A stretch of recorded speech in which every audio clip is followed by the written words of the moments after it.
Hey everyone, welcome back to the JumpCut Play YouTube channel. I hope you've been doing well this week. Sam back here, and this Friday for our Plays Game of the Year pick, I'm going to be talking about Chivalry 2 by Torn Banner Studios. Now, if you're not familiar with Chivalry, or Chivalry 2 in this instance, the best way to describe it in my eyes is to say it's basically Battlefield with swords. It's a medieval battlefield. It's nowhere near as self-serious as that franchise. It has a bit more levity to it, and it's definitely got far more of a comedic tone. I mean, this is a game where you can run around eating a loaf of bread while also trying to decapitate your friends or enemies, depending what mode you're playing on. And the magic in Chivalry for me is just how accessible it is for new players and experienced players alike. It has one of those control systems where it's easy to learn yet difficult to master. And I was worried when this game was announced it was coming to console that it wouldn't translate quite as well. I played the first Chivalry back in the day when it first released with my friends on PC. I could barely run it on my PC. I made it just about run at 30 frames per second, but nonetheless, despite those technical difficulties, I still had a blast of a time, and I think it's a real testament to a game that even when you're limited by the hardware you're using, you're still having immense fun with it.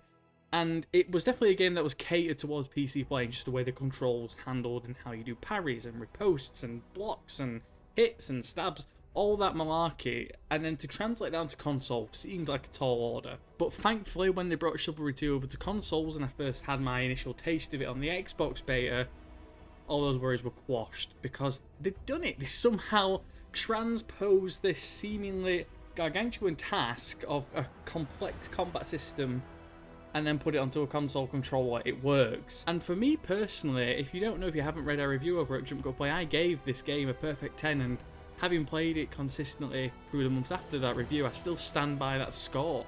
And sometimes less is more, and in the case of Chivalry 2, that is definitely the case. You've got your big brawling modes that have got like objectives where you have to start at one point attacking or defending, and then the end goal is either to kill the Duke or kill the King, something to that task, and it's a hell of a lot of fun, especially when you're playing with your friends. But even if you don't have someone to squad up with, I find myself playing the free-for-all mode quite a lot, and the main reason for that is just the combat in this game is so goddamn fun and satisfying. And again, that's just a testament to the sound design as well, and the score by JDSpears that just bombasts over this game as you're playing it. I think there's a real divide when it comes to game music, and we seem to classify it, maybe not consciously, but we classify like the quality difference between like cinematic endeavours and game music, and I very much think that the two are one in the same. You can have that blockbuster quality score present in a game, and it's especially present in Chivalry 2.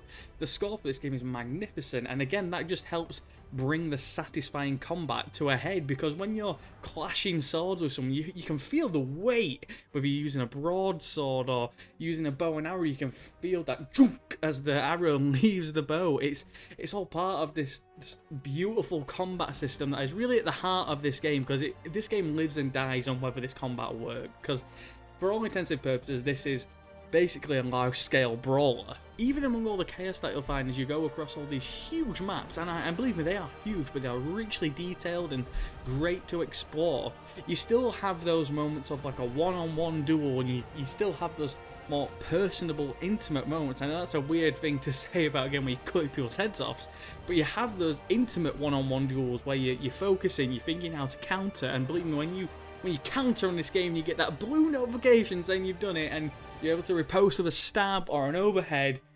Oh, it's fucking awesome.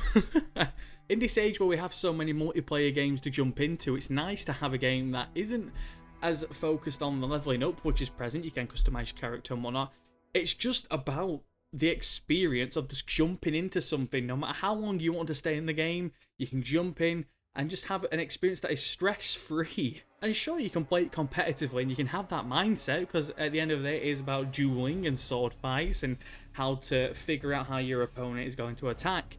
But the great thing is I can just jump into Chivalry whenever I want and just have a quick bout and be satisfied with the fun of the experience as a whole. Listen, the same can be said about games in the first-person shooter genre. A lot of people jump into these multiplayer skirmishes for just a quick bout of action.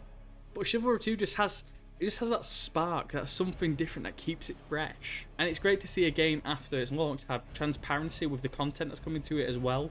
I mean, there was some issues when the game launched in regards to like crossplay and chat and stuff like that, and it wasn't quite like explained how it would work, but the actual content that's come to the game after it's launched has been pretty stellar, and it's keeping that game, it's giving it a lifespan. And at the moment there's Christmas content in it, so if you want to jump around and hit somebody over the head in a bar brawl with a Christmas present, or pick up a fish and slap them around the face, you can do that. Chivalry 2 isn't just about the goretastic combat it has, it's all about the ridiculousness as well. It's about creating those just stupid moments that could only happen in a game like this. Chivalry 2 deserves to be picked up no matter what kind of games you're into. If you've never played anything like it before, just give it a try. I really hope that they bring a DLC similar to the Deadliest Warrior DLC they did for the first game, because it had like pirates and samurais and ninjas, and they're all like colliding together, different kind of periods of history fighting, pirates shooting samurais. It's nuts, it's crazy, and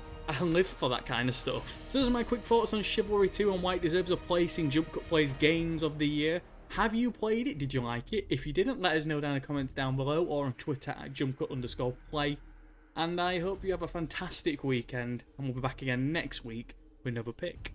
See you soon.